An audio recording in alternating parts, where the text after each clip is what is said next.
much. We have Jonas Gahr is here, who is as you know, the Prime Minister of Norway. He's a great gentleman, highly respected, beloved in his country. And we've had talks on the war with Ukraine and Russia and trade. We're doing very well, I think, on both. We've had some pretty good movement in every respect. The war is very important that it ends with, I used to say, 2,500 people a week dying, young people, mostly soldiers from Russia and Ukraine. And we want to end that war. We want to end it quickly. And I think we've made a lot of progress.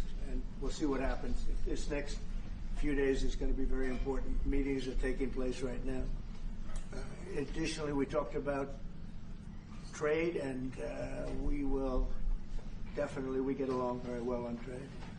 We'll do something, but I think the Prime Minister knows that over the years, the United States has been very good to a lot of people, and it's time for us to benefit also.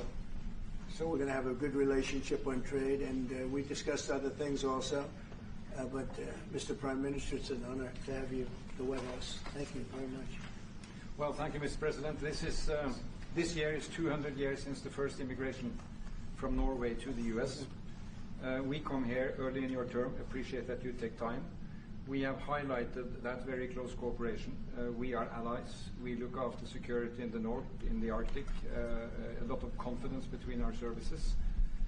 We have discussed in detail the war in Ukraine. I have saluted the President for his initiative to make progress towards something that can be a ceasefire and an end to this terrible conflict. It is a complex picture, but it needs political will and push, and we have exchanged ideas on that.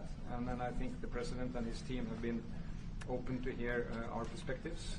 And on trade, we have also emphasized that we can benefit, both of us, by trading. We can be complementary, and we can find good solutions. But first of all, I appreciate, Mr. President, the spirit and the tone of this conversation, which has been a confirmation of a very strong partnership. Thank you very much. Appreciate it. Any questions? Can I ask you first, Mr. President, have you spoken about the tariffs that you want to impose on Norway? Is there a chance that you can lower? We spoke about trade, and we understand each other very well. I think we'll have no problem. You think that you will get an agreement? I think we'll have no problem whatsoever with Norway. Mr. President, did you discuss a possible visit to Norway? Did you discuss a possible visit for President Trump to We Norway? didn't, but I love it. I mean, I've been there, and it is a beautiful place. They have. But I told the President that, you know, he is receiving us early in the term. He's welcome to visit Norway. We would like to have him, and it will be another way of emphasizing this strong friendship. Mr. President, Norway has been a staunch supporter of Ukraine since the Russian invasion in 2022. Has something been discussed here today that may have altered your views on things? No, we want to, very simply, I have no allegiance to anybody. I have allegiance to saving lives, and I want to save a lot of lives. A lot of young people, mostly young people. It's the war.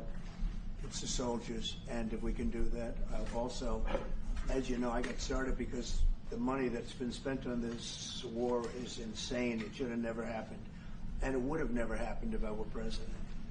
But Biden spent $350 billion on this, and it's a shame. And that's what got me involved. And then I looked at, and I see the results. It's horrible. It's a killing field. 5,000 soldiers a week on average. And we want to stop that. We both want to stop that for a lot of reasons, but I would say that is my number one reason. Do you think that Russia, that you will get Russia to accept a deal that also Ukraine and Europe is willing to? I think so, yeah. I do. I believe they will accept, and I think we're going to get this over with. I hope so, soon. Continue to lack support from NATO allies in your goal of obtaining Greenland. How will you proceed if you don't get that support? Well, Greenland's going to be interesting, but that's for another day. I think we need that for international peace. What are you expecting of your and if allies? you don't have that, I think it's a big threat to our world. So I think Greenland's very important for international peace. Yeah, please go ahead. Mr. President, this morning in Truth Social Post, you used the words Vladimir, stop. That seemed like a slightly different message, a personal message. What is your level of frustration with President Putin? I didn't like last night. I wasn't happy with it. And we're in the midst of talking peace, and missiles were fired. And I was not happy with it. That's what I meant, and that's, you know. What it said. I assume that's what you mean. Sorry. Yeah. If the bombs keep falling, will you consider additional sanctions toward Russia, or what will you do if President Putin? I'd rather answer that question in a week. I want to see if we can have a deal. No reason to answer it now, but I won't be happy. Let me put it that way. Things will happen. Mr. President, why are you not putting more pressure on Russia? I know a lot of Europeans. Putting a lot of pressure. You don't know what pressure I'm putting on Russia. They're dealing. You have no idea what pressure I'm putting on Russia. We're putting a lot of pressure. Can you maybe tell us that? We're putting a lot of pressure on Russia, and Russia knows that, and some people that are close to it know, or he wouldn't be talking right now. The Prime Minister understands that better than anybody. He wouldn't be talking right now. He's talking, and we're putting a lot of pressure. I think he wants to make a deal. We're going to find out very soon, but it takes two to tango, and you have to have Ukraine want to make a deal too, and they're being hit very hard, and I do believe they want to make a deal. Mr. President, Mr. Prime Minister, if I may. You said that the Ukraine have to give some territory to win peace, among them Crimea. Do you stand by that? And I know that the former NATO General Secretary today has told me that he does not agree, and he believes in territorial integrity of the Ukraine. How will you deal with that with your allies? And do you stand by that Ukraine have to give? Former Secretary General happens to be right here, you know, so they can't put words in his mouth. He's been a great general, frankly. It was because that's what you are. Really, you're a general. But he's been a great Secretary General. We had a tremendous relationship, very successful, and I think he could speak for himself. He's right here. But do you still agree that Ukraine have to give some territory away to win peace? Well, it depends what territory. They've been fighting. They've lost a lot of territory. And we'll do the best we can. Working with Ukraine, we'll do the best we can. But they lost a lot of territory. When you say Crimea, that was handed over during a president named Barack Hussein Obama. That had nothing to do with me, Crimea. That was 11 years ago with Obama. And they made a decision. There wasn't a bullet fired. There was no fighting. There was no anything. They just handed it over. Now they say, well, can you get it back? I think that's going to be a very difficult thing to do. That was given by Barack Obama when he was president, not by Donald Trump. Thank you, Mr. President. As you know, you have a peace proposal that you put on the table. It's a 30-day ceasefire proposal. Your national security team presented it to both Ukraine and Russia. 2 months ago, Ukraine agreed to that ceasefire proposal. Immediately, Russia has not. And my question is Russia the obstacle to peace based upon that, just getting to that 30-day ceasefire? I don't think so. I think that they both want peace right now. They're ready to do something. We'll see what happens. Complicated, very complicated. But I think they are both very much looking to make a deal. Marco, what would you say? Well, first of all, what was put before our partners was options to discuss about things that it would take to end a war. This war is endable. Both sides just have to agree to it. We've shown them a pathway forward. We've discussed those ideas. It was a good meeting yesterday. There'll be good meetings over the weekend. We've shown them the finish line. We need both of them to say yes. But what happened last night with those missile strikes should remind everybody of why this war needs to end. It's horrible those missiles landed. What's even worse is there are today people that were alive yesterday that are not alive today because this war continues. And the president wants to stop it. And everyone should be thanking the president for being a peacemaker and trying to save lives. That's what we're trying to do here. It's not our war. We didn't start it, as you know. But we're trying to end the dying. We're trying to end the destruction. And we've shown the path forward.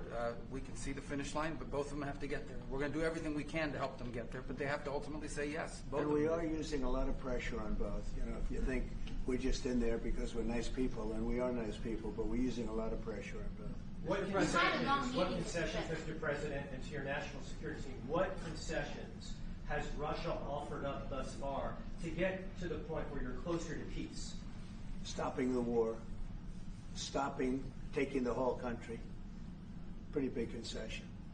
Mr. President, if you are going to take down the tariffs, what do you want Norway to buy more of from the U.S.?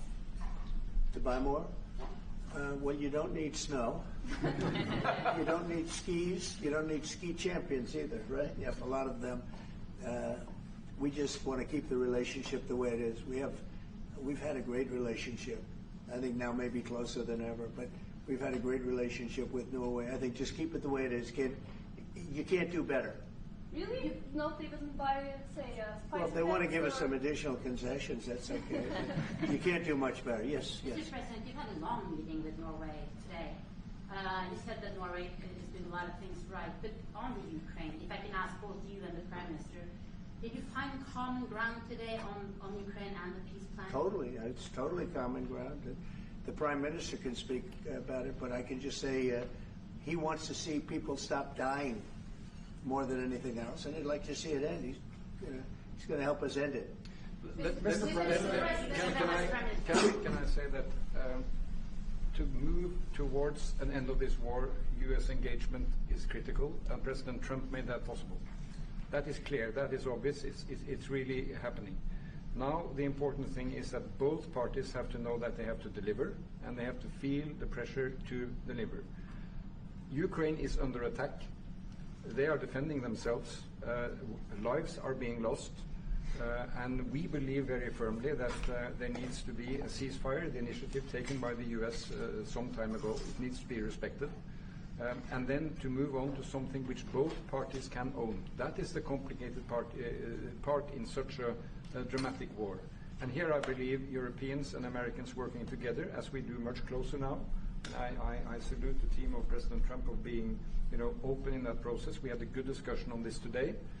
And then we have to move on, and we cannot lose time because this is too much drama happening. One thing is people losing their lives, but it is a bad thing for Europe, and it's a bad thing for the world to having such a broad conflict going on. It can have ramifications far beyond Ukraine. Mr. President, if I forgot my question. I wanted to ask about. It's all right. That happens. It happens sometimes. Yeah. No, Mr. President, I wanted to ask about the. Well, actually, Zelensky has said that he wants more Patriot missiles. So far, there has been no response from the United States. If you, as the United States, decides to pull out of negotiating for peace, trying to go for peace, does that also mean a no on Patriot missiles, a no on sharing intelligence with Ukraine? Let's see what happens. I think we're going to make a deal. And if we make a deal, that'll be wonderful. We won't have to worry about your question. You can ask that question in 2 weeks, and we'll see. But I think we're getting very close. The Prime Minister feels the same way, and we'll hopefully not have to answer that question. Mr. President, Norway is the third country to be officially invited to the White House after Liberation Day. Why did you invite Norway so soon to the White House? Because I like them. And I like your Prime Minister, and I like the way your government runs, and I respect the King. He's highly respected in Norway. It's a great thing. Not an easy thing to do. He's done a great job. Yeah. Would you like an invitation to visit the King? Absolutely. You get me that invitation. I just told the President he's welcome to visit Norway. President Trump, first like Carter, you said before that you like the Norwegian Petroleum Fund, and I'm wondering if that has been up for discussion today, the way that we have structured our money and whether. Well, this fund was created in the late 1990s to save for future generations the income from oil and gas. Norwegians should continue to work as hard, dedicated, innovate, and move forward, despite having these incomes, which we happen to be in the period or history where we can harvest, and we have transferred that into investments, half of them, by the way, here in the United States. Mm-hmm. So I think this is a model which we have been able to explore. If we can share experiences, and we do with our colleagues in the U.S., you never copy this one-to-one, but there can be techniques and way of working that we have used in organizing our fund. Jens Stoltenberg was the finance minister when the first dollar entered that fund, so he is a safe hand to have as a finance minister today. What do you say? No, and as you said, Mr. Prime Minister, we are ready to sit down with the U.S.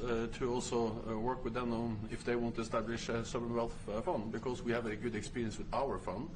And I think that one example of how we work together with the United States is that half of the fund, close to $1 trillion are invested in the United States, mainly in equity, but also some in fixed income, including government bonds. So this is an expression of trust in the United States, expressed by the strong investment of the sovereign wealth fund. And just briefly on Ukraine, since it was mentioned, we had a very good and extensive discussion about Ukraine, the path forward to peace. And as the Prime Minister said, we commend the US for pushing forward to try to find a negotiated solution. At the same time, we need to continue to support Ukraine, and therefore I'm proud that Norway has actually tripled the military support to Ukraine. And this year we will allocate close to $8 billion to Ukraine. That will strengthen them and also their hand on the negotiating table. If I may add to that, if there's a peace, and there will be a peace, we have a common responsibility in securing democratic Ukraine for the future. And the best security guarantee they can have is the ability to defend themselves. And we are investing in that. Mr. Prime Minister, Mr. President, as it relates to tariffs, Mr. President, when you unveiled your reciprocal tariffs on April the 2nd, the tariff rate for Norway was 15%. Based upon your conversations that you've had today with the Prime Minister, do you see that tariff rate coming down from what you proposed just a few weeks ago? Well, they have a great fund of $2 trillion. It's a big fund, and they don't have any debt. So I think they'd probably be willing to pay us more than that, I hope. Mr. President, Yes. in 2018, your former Secretary of State Mike Pompeo called for an end to Russian occupation of Crimea. Why does this administration, why has this administration changed its stance on territorial concessions for Crimea? Well, the war started. It would have never started if I were president. This is a war that is horrible. All wars are horrible. This one is in particular bad. And I don't know that you can ever say there's going to be a winner to this, because so many lives have been lost. Not only soldiers, a lot of lives have been lost. I think that we want to do one very simple thing. It would have never happened if I were president. Zero chance it was going to. And it didn't. People say, how do you know that? Number one, it didn't happen. We never even discussed it. I would talk to Putin about it. It was the apple of his eye. Ukraine was the apple of Putin's eye, but there was never even a thought that he'd go in. And I think he understood that I would not be happy if he did. And it was only when I got out, and when you mention what happened to Ukraine years ago under President Obama and a vice president that was also president later, unfortunately for this country, what happened is large chunks of land were given up, and it was called Crimea, and that was a big thing. That was a big moment.